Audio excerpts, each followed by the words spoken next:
All right, you guys, we are starting with our final religious tradition for the semester, which is Islam. So we do Islam last for a couple of reasons. The most obvious one is that Islam is the newest of the world religions. So in terms of the beginning of Islam, we're jumping forward almost 600 years after the death of Jesus. About 550. So we're moving forward in time a couple of hundred years. So it's the most recent of the traditions that we've been studying. But it's also important that we study it third after Judaism and Christianity because it's also intimately connected to those two traditions. So it's important to understand that Islam sees itself as the continuation as well as the fulfillment of both Judaism and Christianity. So as we saw, Christianity understands itself as the fulfillment of Judaism. Christianity arises out of Judaism. Christians identify Jesus as the Jewish Messiah. Islam sees itself as really the third and final chapter in the religious story that starts with Judaism, runs through Christianity, and then finally completes and is perfected in the religion of Islam. So as we go through this chapter, if you're not familiar with Islam already, you'll see that there are a lot of similarities between Judaism and Christianity. There's a lot of the same people, the same figures, a lot of the same theological beliefs, a lot of the same practices within each of these three religious traditions. So you'll see there's going to be a lot of overlap, a lot of similar ideas from the previous two traditions. So it's important that we study it last for those reasons so that we can better understand it. It's hard to understand Islam if you don't understand Judaism or Christianity that comes before it. And as Prothero mentions in the beginning of his chapter, this is a tradition that has gained a certain perception in the West, right? It sort of gained a negative or harsh perception of it through our media coverage of Islam. But that is not necessarily true to the religion itself, as we'll see. And that perception or that stereotype is kind of born out of ignorance or misinformation about Islam.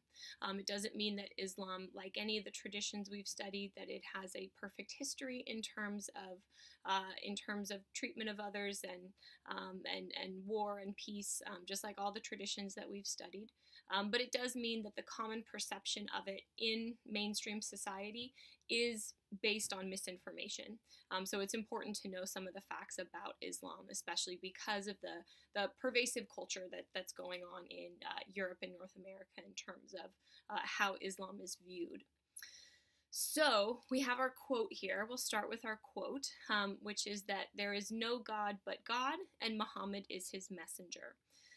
So this is a very important line within Islam. This is basically the summation of Muslim theology. This is what Muslims believe. They believe in God, and they believe that Muhammad is his messenger or prophet. This line is actually what you say if you want to commit yourself to the Islamic tradition, commit yourself to Islam, or convert to Islam. So this statement is actually called the Shahada, which is the profession of faith. It's one of the 5 pillars. So if you were to convert to Islam, there's no like baptism or other type of initiation ritual.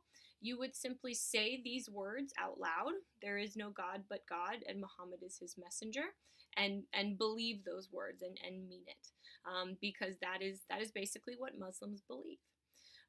So you might also be able to see something else in the first part of this line here, which is that there is no God but God. So we have the word God twice, but you'll notice the difference between it. The first God is a lowercase g, and the second God is a capital G. So there's no God but God. This should show us that Islam emphasizes monotheism. Nothing is God except God. Only God is God. And that might seem like a silly statement to say, but the idea behind it, or the implication, is that many people in the world worship things that are not God. They treat other things in the world as if they are God, but they're not God. Only God is God, so only God should be treated as God.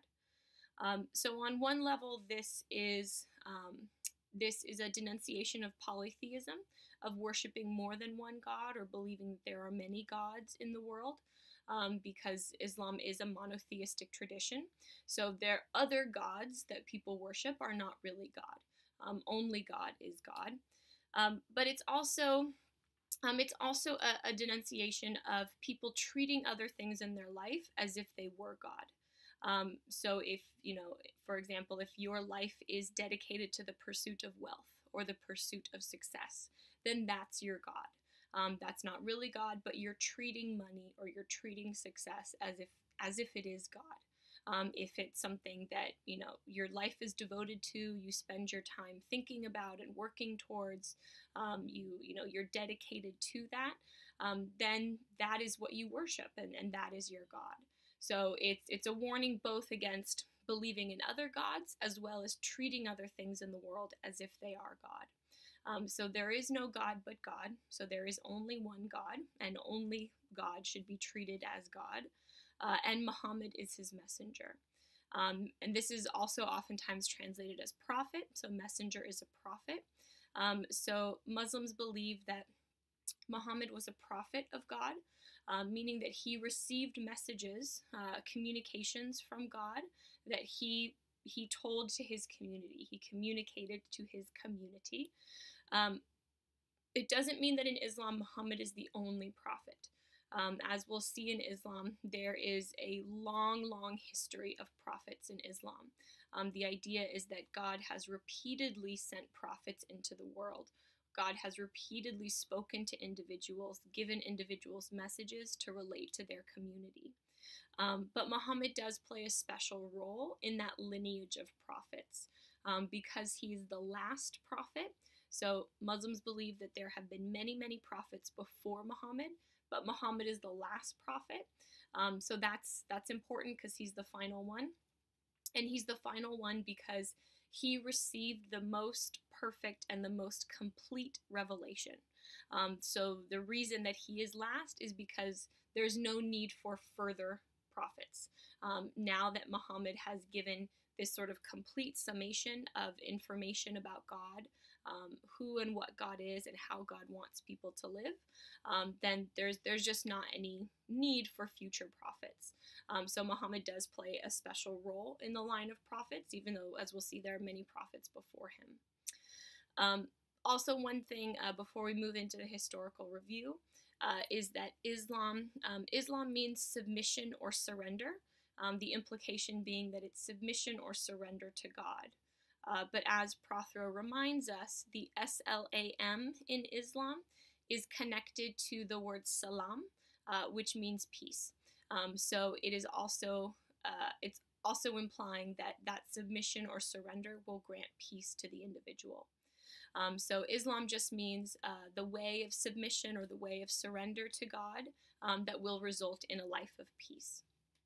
So that's our introduction to Islam. So we're going to jump into the historical overview, where we'll talk about the historical and cultural context for the beginnings of this tradition and some of the major events that happen.